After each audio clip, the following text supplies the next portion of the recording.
हरे कृष्णा। ओम नमः शिवाय।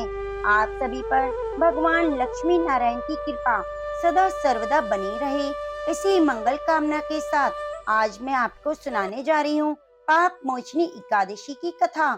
आज चैत्र मास के कृष्ण पक्ष की एकादशी तिथि है। इस एकादशी को पाप मोचनी एकादशी के नाम से जाना जाता है। पाप का अर्थ है अधर्म और मोचनी का अर्थ होता है मुक्ति पाना। तो इसीलिए पाप मोचनी एकादशी पापों को नष्ट करने वाली एकादशी है।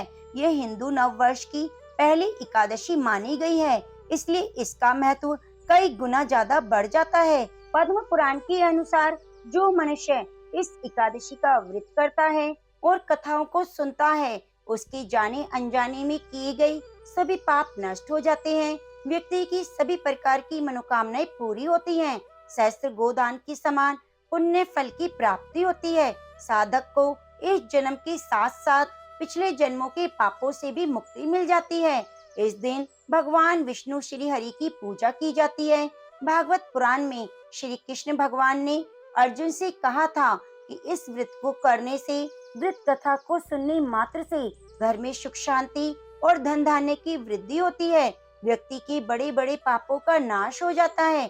इस पवित्र कथा का आधे पर ही त्याग करने वाले मनुष्य को घोर नरक में जाना पड़ता है। इस व्रत कथा को सुने बिना एकादशी का व्रत अधूरा होता है। तो आप प्रिय भक्तजनों, पाप मोचनी एकादशी की बड़ी ही दुर्लभ पौराणिक कथा को बड़ी श्रद्धा और प्रसन्नचित मन से पूरा अवश्य सुनिए। तो आइए लक्ष्मी नारायण भगवान के चरणों का ध्यान करते हुए कथा का रसपान करते हैं। अर्जुन ने भगवान श्री कृष्ण से कहा, हे मधुसूदन, आपने फाल्गुन मास के शुक्ल पक्ष की एकादशी अमल की एकादशी के बारे में विस्तार पूर्वक बताया। अब चैत्र माह के कृष्ण पक्ष में आने वाली एकादशी का क्या नाम है, इसकी क्या विधि है, कृपया करके मेरी बढ़ती हुई जिज्ञासा को शांत करें। भगवान श्री कृष्ण ने कहा, अर्जुन, चैत्र माह के कृष्ण पक्ष की एकादशी को पाप मोचनी एकादशी के नाम से जाना जाता है। एक बार की बात है, पृथ्वीपति राजा मानधाता ने लोमस ऋषि से यही प्रश्न किया जो तुमने मुझसे किया है। तो जो कुछ भी ऋषि लोमस ने राजा मानधाता को बताया वही मैं तुमसे कह रहा हूँ। राजा मानधाता ने महान रहस्यों के ज्ञाता महर्षि लोमस से पूछा, हे ऋषि श्रेष्ठ, मनुष्य के पापों का मोचन किस प्रकार संभव है? कृपया कर ऐसा सरल उपाय बताएं जिससे सभी को सहज ही पापों से छुटकारा मिल जाए। ऋषि लोमस ने कहा, हे राजन, चैत्र माह के कृष्ण पक्ष की एकादशी का नाम पाप मोचनी एकादशी है। इसके व्रत के प्रभाव से मनुष्य के अनेक पाप नष्ट हो जाते हैं। मैं तुम्हें इस व्रत की कथा सुनाता हूँ, ध्यान पूर्वक श्रवण करो। प्राचीन समय में चित्ररथ नामक एक वन था। उसमें अप्सराएं किन्नरों के साथ विहार किया करती थीं। वहाँ सदैव बसंत का मौसम रहता था, अर्थात उस जगह सदा नाना नाना प्रकार के फूल खिला करते थे। कभी गंधर्व कन्याएं विहार करती, कभी इंद्र अन्य देवताओं के साथ क्रीड़ा किया करते थे। उसी में मेधावी नाम के ऋषि भी तपस्या में लीन रहते थे। वे शिव भक्त थे। एक दिन मंजू घोषा नाम की एक अप्सरा ने उनको मोहित कर उनकी निकटता का लाभ उठाने की चेष्टा की। इसलिए वह कुछ दूरी पर बैठी वीणा बजाकर मधुर स्वर में गाने लगी। उसी समय शिव भक्त महर्षि मेधावी को कामदेव भी जीतने का प्रयास करने लगे। कामदेव ने उस सुंदर अप्सरा की भौं को धनुष बनाया, कटाक्ष को उनकी प्रत्यंचा बनाया और उसके नेत्र को मंजू घोषा अप्सरा का सेनापति बनाया। इस तरह कामदेव अपने शत्रु भक्त को जीतने को तैयार हुए। उस समय महर्षि मेधावी भी युवा अवस्था में थे, काफी हृष्ट पुष्ट थे। उन्होंने यज्ञोपवीत और दंड धारण कर रखा था। वे दूसरे कामदेव के समान प्रतीत हो रहे थे। उस मुनि को देखकर कामदेव के वश में हुई मंजू घोषा ने धीरे धीरे मधुर वाणी से वीणा का गायन शुरू किया। तो महर्षि मेधावी भी मंजू घोषा के मधुर गाने पर, सौंदर्य पर मोहित हो गए। वह अप्सरा मेधावी ऋषि को कामदेव से पीड़ित जानकर उनसे आलिंगन करने लगी। महर्षि मेधावी सौंदर्य पर मोहित होकर शिव रहस्य को भूल गए और काम के वशीभूत होकर उनके साथ रमण करने लगी। कामदेव के वशीभूत होने के कारण मुनि को उस समय दिन रात का कुछ भी ज्ञान ना रहा। काफी समय तक वे रमण करते रहे। उसके उपरांत मंजू घोषा उस मुनि से बोली, हे ऋषिवर, अब मुझे बहुत समय हो गया है, अतः स्वर्ग जाने की आज्ञा दीजिए। अप्सरा की बात सुनकर महर्षि ने कहा, हे मोहिनी, संध्या तो अभी आई है, प्रातः काल हो जाने पर चली जाना। ऋषि के ऐसे वचनों को सुनकर अप्सरा उनके साथ रमण करने लगी। इसी प्रकार दोनों ने साथ साथ बहुत समय बिताया। मंजू घोषा ने एक दिन फिर से ऋषि से कहा, हे विप्र, आप मुझे स्वर्ग जाने की आज्ञा दीजिए। मुनि ने इस बार भी वही कहा, हे रूपवती, अभी ज्यादा समय नहीं हुआ, कुछ समय और ठहरो। मुनि की बात सुनकर अप्सरा ने कहा, हे ऋषिवर, आपकी रात तो बहुत लंबी है, आप स्वयं ही सोचिए, मुझे आपके पास आए कितना समय हो गया है और अब ज्यादा समय तक ठहरना क्या उचित है। अप्सरा की बात सुनकर ऋषि को समय का बोध हुआ। वे गंभीरता पूर्वक विचार करने लगे। जब उन्हें समय का ज्ञान हुआ कि उन्हें रमण करते हुए 57 वर्ष व्यतीत हो गए हैं, तो उस अप्सरा को काल का रूप समझने लगे और इतना ज्यादा समय भोग विलास में व्यर्थ चला जाने पर उन्हें बड़ा क्रोध आया।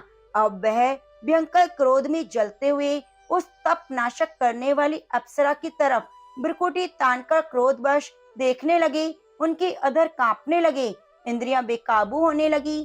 क्रोध से थर्राते हुए स्वर में मुनि ने अप्सरा से कहा, मेरे तप को नष्ट करने वाली दुष्टा, तू महापापिनी और बहुत ही दुराचारिणी है, तुझ पर धिक्कार है। अब तू मेरे श्राप से पिशाचिनी बन जा। मुनि के क्रोध युक्त श्राप से वे अप्सरा पिशाचिनी बन गई। यह देखकर वह व्यथित होकर बोली, हे मुनिवर, मुझ पर क्रोध त्याग दीजिए, प्रसन्न होइए, कृपया करके बताइए इस श्राप का निवारण किस प्रकार होगा। विद्वानों ने कहा है, साधुओं की संगत अच्छा फल देने वाली होती है और आपके साथ तो मुझे बहुत वर्ष व्यतीत हो गए, अतः आप मुझ पर प्रसन्न हो जाइए, अन्यथा लोग कहेंगे एक पुण्य आत्मा के साथ रहने पर मंजू घोषा को पिशाचिनी बनना पड़ा। मंजू घोषा की बात सुनकर मुनि को अपने क्रोध पर अत्यंत ग्लानि हुई, साथ ही अपनी अपकीर्ति का भय भी हुआ। अतः पिशाचिनी बनी मंजू घोषा से मुनि ने कहा, तूने मेरा बहुत बुरा किया, किंतु फिर भी मैं तुझे इस श्राप से मुक्ति का उपाय बताता हूँ। चैत्र माह के कृष्ण पक्ष की जो एकादशी है, उसका नाम पाप मोचनी है। उस एकादशी का उपवास करने से तुझे मुक्ति मिल जाएगी। ऐसा कहकर मुनि ने उसको व्रत का सब विधान समझा दिया। फिर अपने पापों का प्रायश्चित करने के लिए वे अपने पिता च्यवन ऋषि के पास गए। च्यवन ऋषि ने अपने पुत्र मेधावी को देखकर कहा, पुत्र, ऐसा क्या किया तूने कि तेरे सभी तप नष्ट हो गए, तुम्हारा सभी तेज मलिन हो गया। मेधावी मुनि ने लज्जा से अपना सिर झुकाकर कहा, पिताश्री, मैंने एक अप्सरा से रमण करके बहुत बड़ा पाप किया है, इसी कारण मेरा सारा तेज और मेरे तप नष्ट हो गए। कृपया करके आप मुझे इस पाप से छूटने का उपाय बताएं। ऋषि ने कहा, हे पुत्र, तुम चैत्र माह के कृष्ण पक्ष की पाप मोचनी एकादशी का विधि पूर्वक उपवास करो, कथा को सुनो, तुम्हारे सभी पाप नष्ट हो जाएंगे। अपने पिता ऋषि के वचनों को सुनकर मेधावी मुनि ने पाप मोचनी एकादशी का विधि पूर्वक व्रत किया। उसके प्रभाव से उनके सभी पाप नष्ट हो गए। मंजू घोषा अप्सरा भी पाप मोचनी एकादशी का उपवास करने से पिशाचिनी देह से छूट गई और पुनः अपना सुंदर रूप धारण करके स्वर्ग लोक को चली गई। लोमस मुनि ने कहा, हे राजन, इस पाप मोचनी एकादशी के प्रभाव से सभी पाप नष्ट हो जाते हैं। इस कथा के श्रवण और पठन से हजारों गोदान के बराबर फल मिलता है। इसके उपवास करने से ब्रह्म हत्या करने वाले, स्वर्ण चुराने वाले, मद्यपान करने वाले आदि भयंकर पाप भी नष्ट हो जाते हैं और अंत में स्वर्ग लोक की प्राप्ति होती है। हे राजन, तुमने भगवान विष्णु की लीलाओं को सुना। यह पाप मोचनी एकादशी के प्रभाव ही था जिससे सभी पाप नष्ट होकर मंजू घोषा जैसी अप्सरा पुनः अपने दिव्य लोक में चली गई। तो प्रेम से बोलिए, लक्ष्मी नारायण भगवान की जय, तुलसी शालिग्राम भगवान की जय। अब आइए सुनते हैं बड़ी श्रद्धा पूर्वक तुलसी माता की कथा। सावर्णी मुनि की पुत्री तुलसी अपूर्व सुंदरी थी। उनकी इच्छा थी कि उनका विवाह भगवान नारायण के साथ हो। इसके लिए उन्होंने नारायण पर्वत की घाटी में स्थित बद्री वन में घोर तपस्या की। दीर्घ काल तक की तपस्या के उपरांत ब्रह्मा जी ने प्रसन्न होकर उन्हें दर्शन दिया और वर मांगने को कहा। तब तुलसी जी ने कहा, सृष्टिकर्ता ब्रह्मदेव, आप अंतर्यामी हैं, सबके मन की बात जानते हैं, फिर भी मैं अपनी इच्छा आपसे बताती हूँ। मैं चाहती हूँ कि भगवान श्री नारायण मुझे पति रूप में मिले। ब्रह्मा जी ने कहा, तुम्हारा अभिष्ट तुम्हें अवश्य ही मिलेगा। अपने पूर्व जन्म में किसी अपराध के कारण तुम्हें श्राप मिला है। इसी प्रकार भगवान श्री नारायण के एक पार्षद को भी दानव कुल में जन्म लेने का श्राप मिला है। दानव कुल में जन्म लेने के बाद भी उसमें नारायण का अंश विद्यमान रहेगा। इसलिए इस जन्म में पूर्व जन्म के पाप के शमन के लिए संपूर्ण नारायण तो नहीं मिलेंगे, लेकिन नारायण के अंश से युक्त दानव कुल जन्म उस श्राप ग्रस्त पार्षद से तुम्हारा विवाह होगा। शाप मुक्त होने पर भगवान श्री नारायण सदा सर्वदा के लिए तुम्हारे पति हो जाएंगे। तो तुलसी ने ब्रह्मा जी के इस वर को स्वीकार कर लिया, क्योंकि मानव कुल में जन्म के कारण उस मायावी भोग को तो भोगना ही था। तुलसी बद्री वन में ही रहने लगी। नारायण का वह पार्षद दानव कुल में जालंधर के नाम से पैदा हुआ। कुछ दिनों बाद वह भ्रमण करता हुआ बद्री वन में आया। यह तुलसी को देखते ही वह उस पर मंत्र मुग्ध हो गया। तुलसी के सामने उसने अपने विवाह का प्रस्ताव रखा। इतने में ही वह ब्रह्मा जी आ गए और तुलसी से कहा, तुलसी, जालंधर को देखो, उसका स्वरूप है देवताओं के समान। दानव कुल में जन्म लेने के बाद भी लगता है जैसे इसके शरीर में नारायण का वास है। तुम प्रस्ताव को सहर्ष स्वीकार कर लो। तुलसी को भी लगा कि उसकी तपस्या पूर्ण हो गई, उससे इच्छित फल मिला है। तब जालंधर के साथ उसका गंधर्व विवाह हो गया और वह जालंधर के साथ उसके महल में पत्नी बनकर आ गई। जालंधर ने अपनी परम सुंदरी सती साध्वी पत्नी तुलसी के साथ बहुत दिनों तक राज्य किया। उसने अपने राज्य का इतना विस्तार किया कि देवलोक तक उसके अधिकार में आ गया।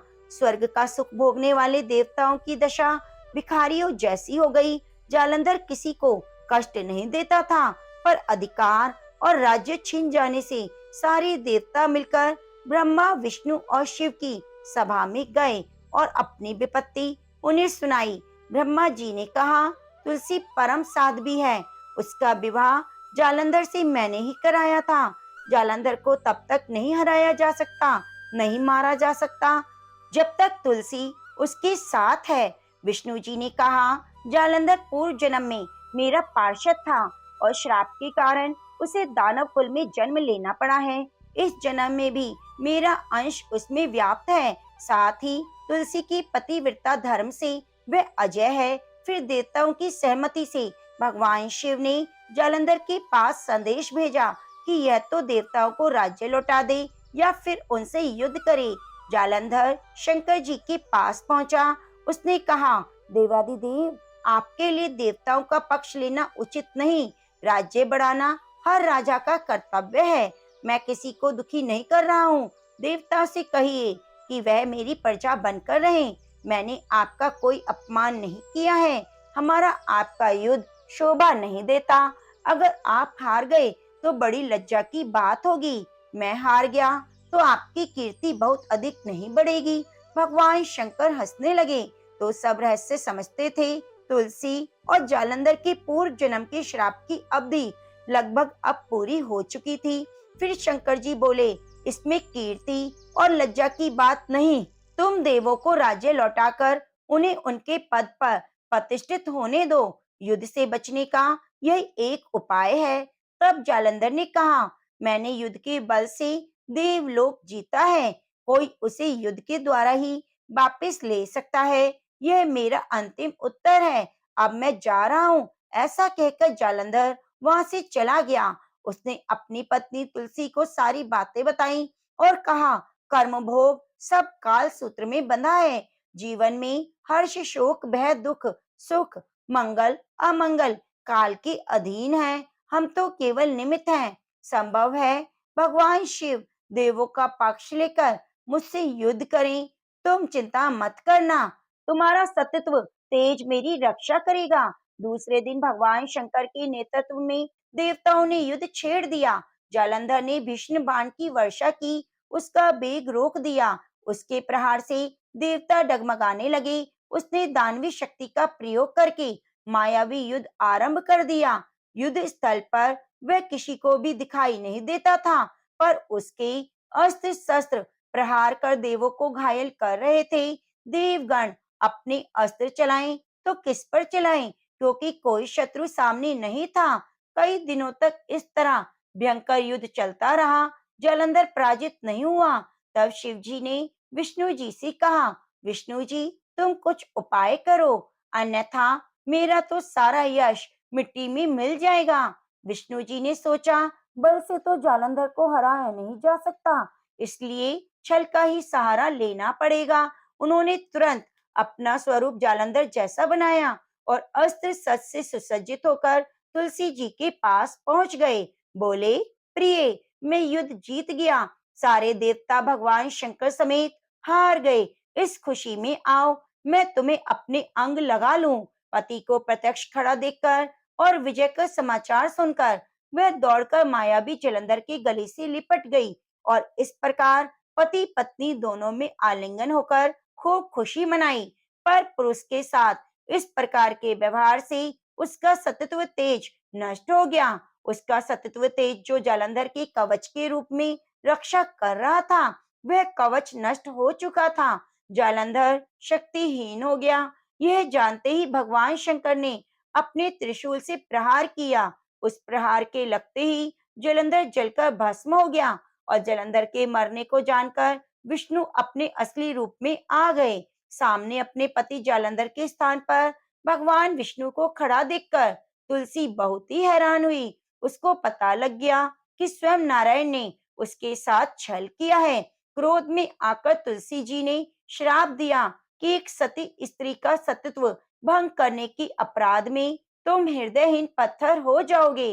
विष्णु जी ने तुलसी जी के श्राप को शिरोधार्य करा और कहा, देवी तुम्हारे और जालंधर के कल्याण के लिए मुझे ऐसा करना पड़ा। तुम दोनों को श्राप मुक्त करना था। तुम भी अब अपना शरीर त्याग कर तुलसी बिरवा के रूप में जन्म लोगी और मेरी पूजा तुलसी दल से होगी। मैं शालिग्राम पत्थर बनूंगा। मेरे शीश पर तुम सादर विराजमान रहोगी। तुम्हारे पति की हड्डियों के चूर्ण से शंख की उत्पत्ति होगी। उस शंख ध्वनि से देवताओं और मेरी पूजा आराधना होगी। जहाँ शंख ध्वनि होगी वह मंगलमय होगा। मैं विराजमान रहूंगा।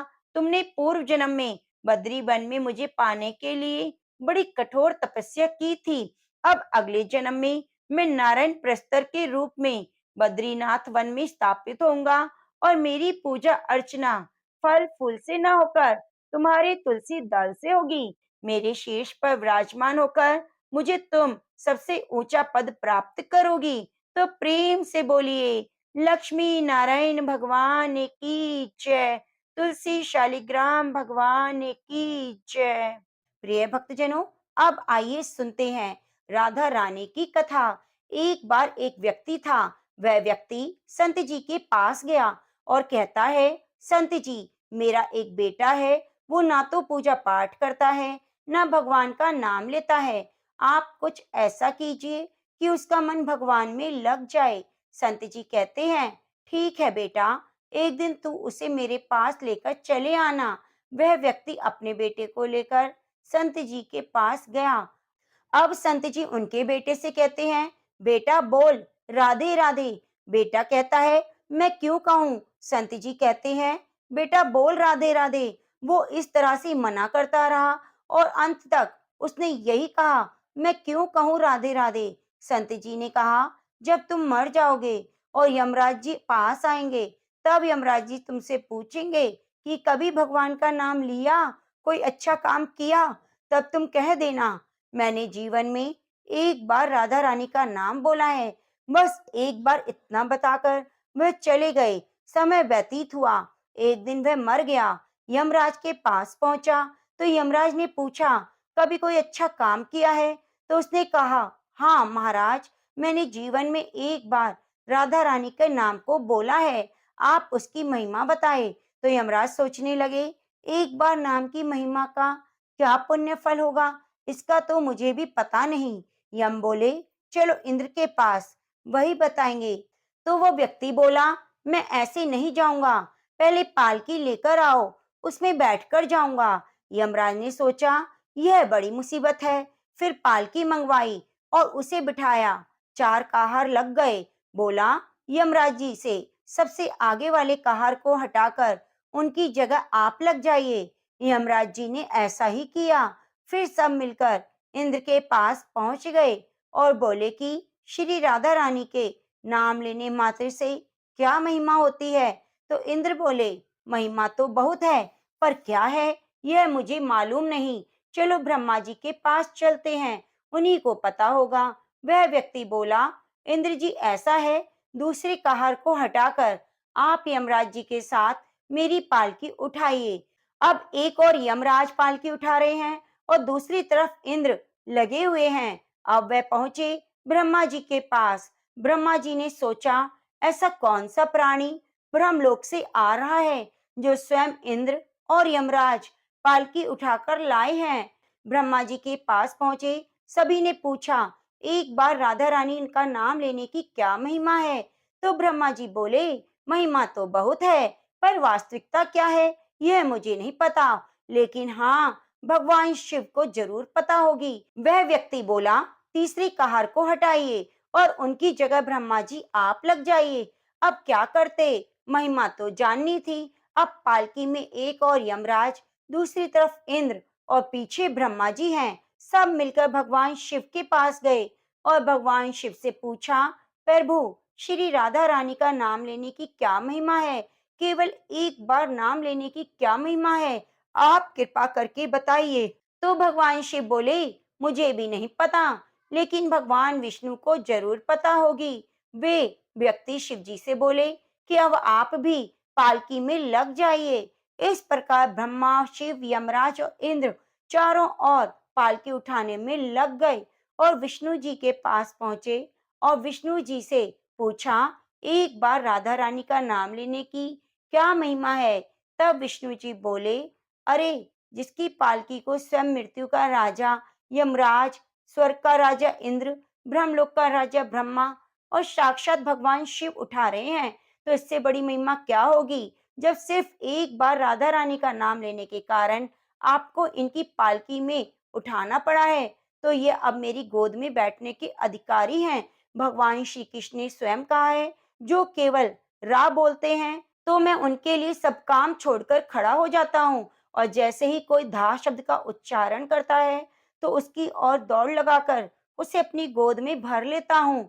तो यह है कृष्ण प्रिया राधा रानी की कथा।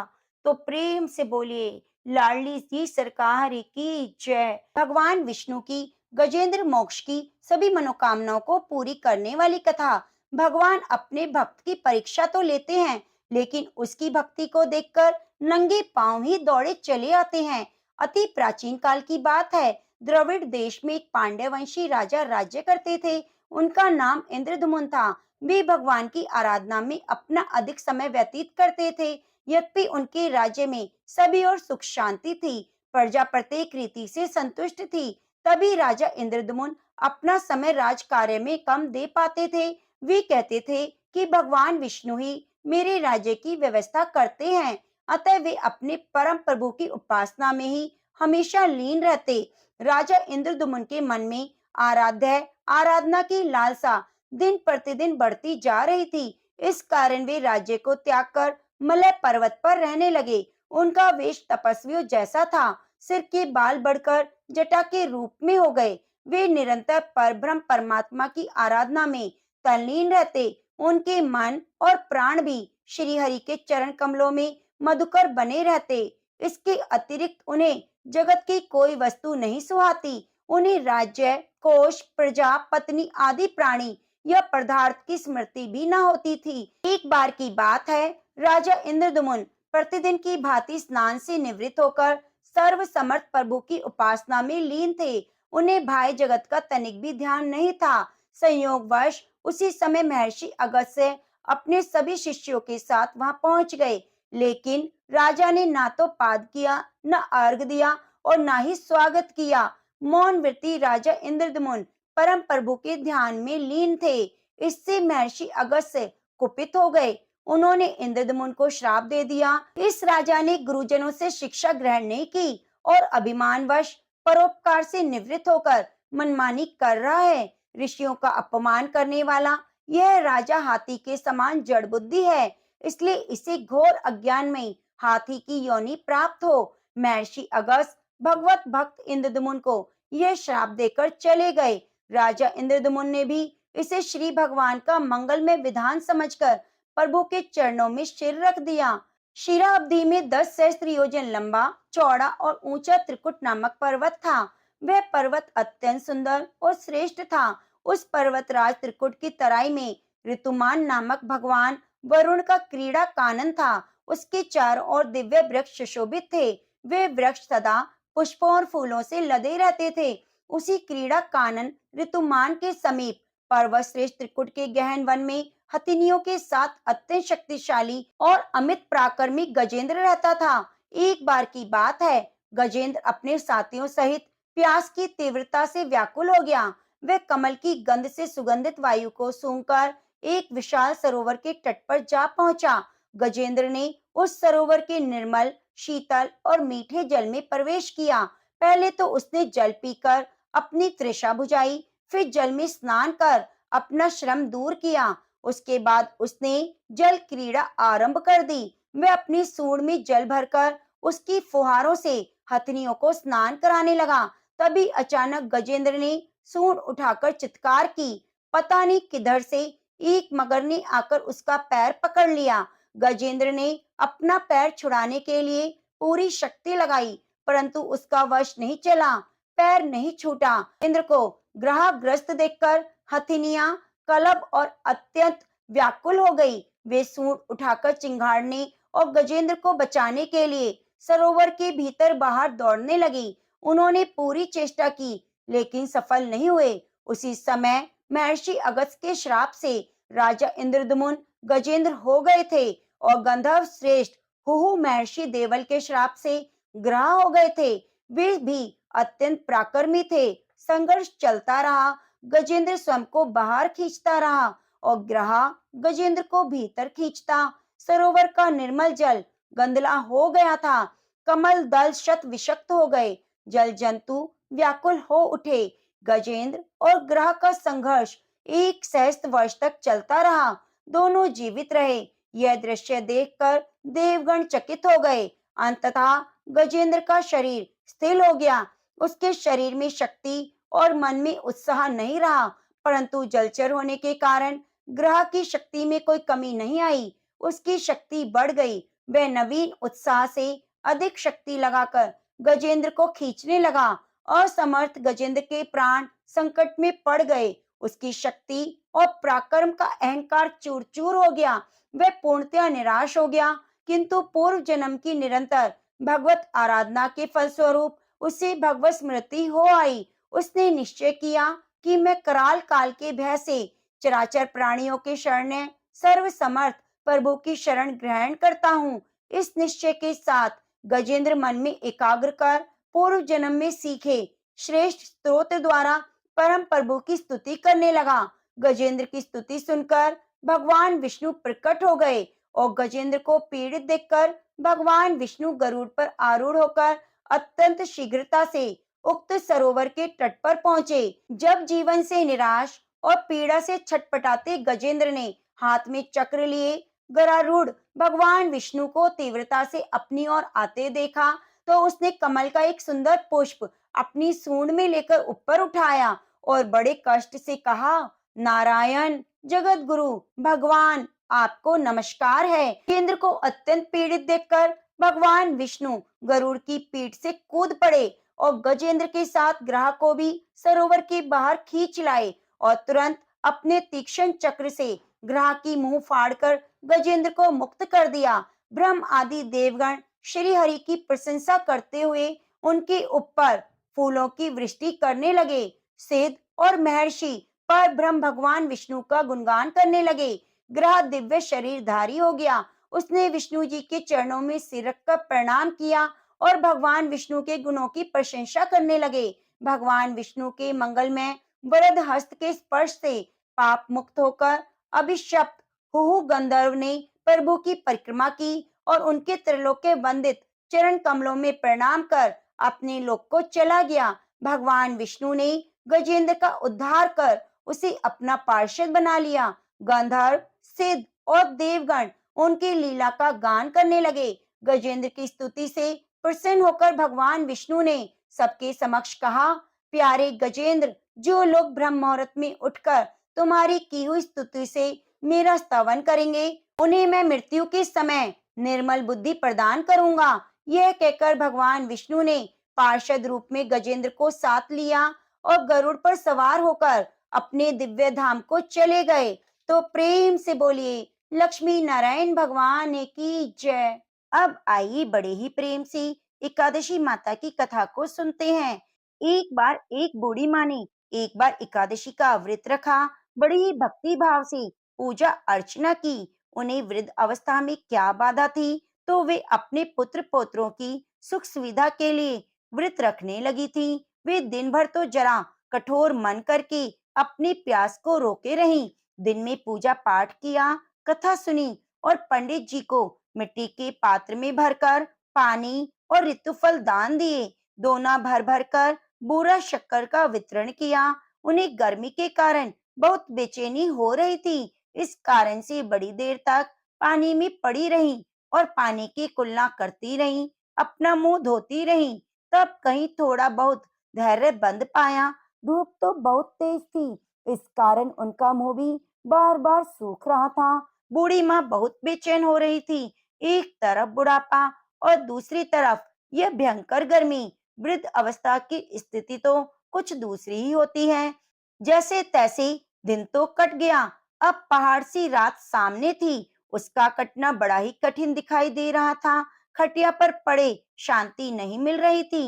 वे बार बार करवट बदल रही थी और अनेक बार बाहर जाती, भीतर आती। उन्हें घर के अंदर शांति नहीं थी। वे पड़ी पड़ी एकादशी माता का स्मरण करती रहती। हे माता, आप मेरी लाज रखिएगा। आप ही मुझे शक्ति दीजिएगा जिससे मैं भली भांति आपका व्रत रख सकूं। ये पहाड़ सी रात शांति पूर्वक व्यतीत हो सके। प्यास के कारण बूढ़ी माँ की बेचैनी तो बढ़ रही थी। उन्होंने धैर्य रखने का बहुत प्रयास किया, किंतु सहनशीलता की सीमा टूट गई और वे घबराकर एकदम चिल्ला पड़ी। बोली, बचाओ बचाओ। अम्मा का चिल्लाना सुनकर परिवार भर के नर नारी, बच्चे, पड़ोसी एकत्रित होकर बूढ़ी अम्मा की खटिया के समीप पहुंच गए। सबने पूछा, अम्मा जी, आपको क्या हुआ? आप क्यों चिल्ला रही हैं? आप इस वृद्ध अवस्था में यह कठिन व्रत क्यों कर रही हैं? अम्मा जी, शक्ति से ही भक्ति है। थोड़ी देर में फिर से बोली, अरे हमारे तो प्राण निकले जा रहे हैं। मेरी छाती पर ठंडे पानी का घड़ा रख दीजिए। नातियों ने दादी की छाती पर ठंडे पानी का पात्र रख दिया। तब कहीं उन्हें थोड़ा आराम मिला और थोड़ी देर के लिए उन्होंने अपनी आंखें बंद कर ली। एकादशी माता ने सोचा, ये बूढ़ी अम्मा है तो बहुत कठोर, जरा जाकर उसकी परीक्षा लेनी चाहिए। वे आधी रात को मुर्गा बनकर टेर लगाने लगी। मुर्गा की आवाज सुनकर दादी जल्दी से उठी और बाहर जाकर आसमान की ओर देखा, किंतु आसमान में उन्हें कहीं भी प्रातःकालीन तारा दिखाई नहीं दिया। वे सोचने लगी, ये मुर्गा क्यों और कैसे बोल गया? उन्हें प्यास तो लग रही थी। थोड़ा ही उनका मन भी विचलित होने लगा, किंतु अंत में उन्होंने दृढ़ निश्चय किया कि मैं अब व्रत को पूर्ण करके ही छोड़ूंगी, चाहे भले मेरे प्राण निकल जाएं। यह सोचकर फिर वे खटिया पर स्थिर होकर लेट गईं। थोड़ी ही देर में एकादशी माता ने उनकी फिर से परीक्षा लेनी चाहिए। एक छोटी सी बालिका एक गिलास में शरबत लेकर उनके सिरहाने खड़ी हो गई और बोली, दादी जी, सवेरा हो गया, आप हाथ मुंह धोकर शरबत पी लीजिए। तो शरबत का गिलास देखकर उनका मन ललचा गया, किंतु अचानक व्रत का स्मरण हो आया और उन्होंने सोचा मैं किसी भी प्रकार से अब शरबत नहीं पी सकती, और वे शांति पूर्वक खटिया पर लेटी रहीं। फिर थोड़ी ही देर में उन्हें ऐसा लगा कि किसी ने उन्हें पानी के कुएं में पटक दिया है। बड़ी देर तक उस कुएं में हाथ पांव चलाती रही, किंतु उन्होंने अपने मुंह में पानी की एक भी बूंद नहीं जाने दी, और वे दृढ़ता पूर्वक अपना व्रत पालन करती रहीं। थोड़ी ही देर में न जाने कहां से सामने आग जलने लगी, जिससे भारी गर्मी बढ़ने लगी, प्राण निकलने लगे, किंतु बूढ़ी अम्मा का कुछ भी नहीं बिगाड़ पाया। वे जहां की तहां मुस्कुराती हुई बैठी रहीं। थोड़ी ही देर में बाहर प्रकाश दिखाई देने लगा। ऐसा लगा जैसे सवेरा हो गया हो। बूढ़ी अम्मा ने जब बाहर निकलकर देखा तो वे समझ गई अभी सवेरा होने में 3-4 घंटे की देरी है।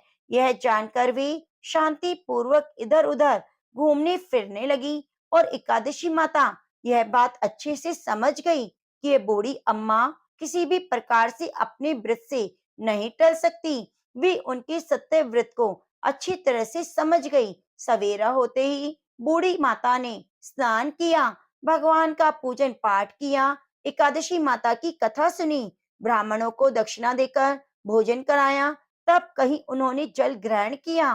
कन्याओं को भोजन कराने के बाद अम्मा ने स्वयं भोजन किया। उस श्रेष्ठ व्रत के प्रताप से बूढ़ी अम्मा की आयु में वृद्धि हो गई। उनका घर परिवार हरा भरा हो गया। अब घर में कोई भी अभाव नहीं रहा। वे हर तरह के सुख साधनों से संपन्न हो गई। नाती नातिन से उनका घर भर गया। उस दिन से वे 12 महीने की एकादशी का व्रत करने लगी। एकादशी माता की व्रत के प्रताप से इस संसार में हर प्रकार के सुख को भोगकर अंत में बैकुंठ धाम को चली गई। जैसे एकादशी माता ने बूढ़ी माता और उनके परिवार को हरा भरा किया, ऐसे एकादशी माता हम सभी की मनोकामनाओं को पूरी करना। तो प्रेम से बोलिए तुलसी शालिग्राम भगवान की जय, एकादशी माता की जय। अब आइए सुनते हैं श्रीमद् भागवत गीता के 9वें अध्याय का महात्म्य। तो प्रेम से बोलिए कृष्ण भगवान की जय। महादेव जी कहते हैं, पार्वती जी, अब मैं आदर पूर्वक 9वें अध्याय के महात्म्य का वर्णन करूंगा। तुम स्थिर होकर सुनो। नर्मदा के तट पर महिष्मती नाम की एक नगरी है। वह माधव नाम के एक ब्राह्मण रहते थे, जो वेद वेदांगों के तत्वज्ञ और समय समय पर आने वाले अतिथियों के प्रेमी थे। उन्होंने विद्या के द्वारा बहुत धन कमाकर एक महान यज्ञ का अनुष्ठान आरंभ किया।